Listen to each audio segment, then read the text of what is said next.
Hello guys, ഇപ്പൊ സമയം 5:15. 4:30 വെച്ച അലാം കറക്റ്റ് അടിക്കുകയും ചെയ്തു. ഞാൻ എണീക്കുകയും ചെയ്തു. പക്ഷെ എണീച്ചിട്ട് എന്തിനാ അലാം വെച്ചതെന്ന് എനിക്ക് ഓർമ്മയില്ലേനു. 10 മിനിറ്റ് ഞാൻ ഇരുന്ന് ആലോചിച്ചു. എന്നിട്ടും കിട്ടാത്തതുകൊണ്ട് ഞാൻ പിന്നെ ഉറങ്ങി. 5:10 ആയപ്പോൾ റൂംമേറ്റ് വന്ന് എനിക്ക് ഇന്ന് പ്രാക്ടിക്കൽ എക്സാം ആണെന്ന് പറഞ്ഞപ്പോഴാണ് അലാം വെച്ച് എന്തിനാന്ന് എനിക്ക് ഓർമ്മ വന്നത്. പിന്നെ സമയം ഇല്ലാത്തതുകൊണ്ട് ചെറുപടേ റെഡിയായി. എല്ലാം എടുത്തിട്ട് റൂമിൽ നിന്ന് ഇറങ്ങി. പക്ഷെ എന്തോ എടുക്കാൻ മറന്ന പോലെ ഒരു തോന്നൽ എനിക്ക് ഉണ്ടേനു. അത് പിന്നെ എല്ലാം എടുത്താലും എന്തെങ്കിലുമൊക്കെ എടുക്കാൻ മറന്നു എന്നുള്ളൊരു തോന്നൽ എല്ലാവർക്കും ഉണ്ടാവുമല്ലോ.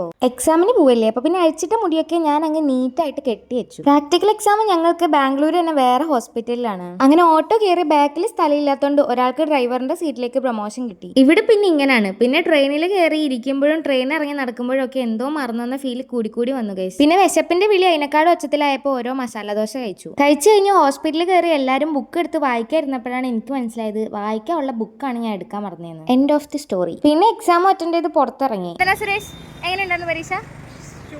എക്സാമിന്റെ ക്ഷീണം മാറ്റാൻ ഒരു പീസ് കേക്ക് മേടിച്ചു കഴിച്ചു. പക്ഷെ എനിക്ക് ഷുഗർ കട്ടായിരുന്നു ഗൈസ്. അപ്പോഴാണ് അടുത്ത അബദ്ധം. അയൺ ചെയ്ത് തരുമെന്ന് പറഞ്ഞ് കൈ തന്ന എപ്രോൺ ഞാൻ അയൺ ചെയ്ത് മടക്കി കൊടുത്തു ഗൈസ്. പക്ഷെ കൊടുത്തത് അവന്റെ ഇല്ലെന്ന് മാത്രമേ എന്റെ ആയിപ്പോയി. അവനാണ് അത് ബ്ലൗസ് ചെയ്യുന്നു. അവന്റെ വായിരിക്കുന്നതും കേട്ട് 12:30 വരുമെന്ന് പറഞ്ഞ് പറ്റിച്ച് 2 മണിക്ക് വന്ന ട്രെയിനിൽ കയറി റൂമിൽ പോയി.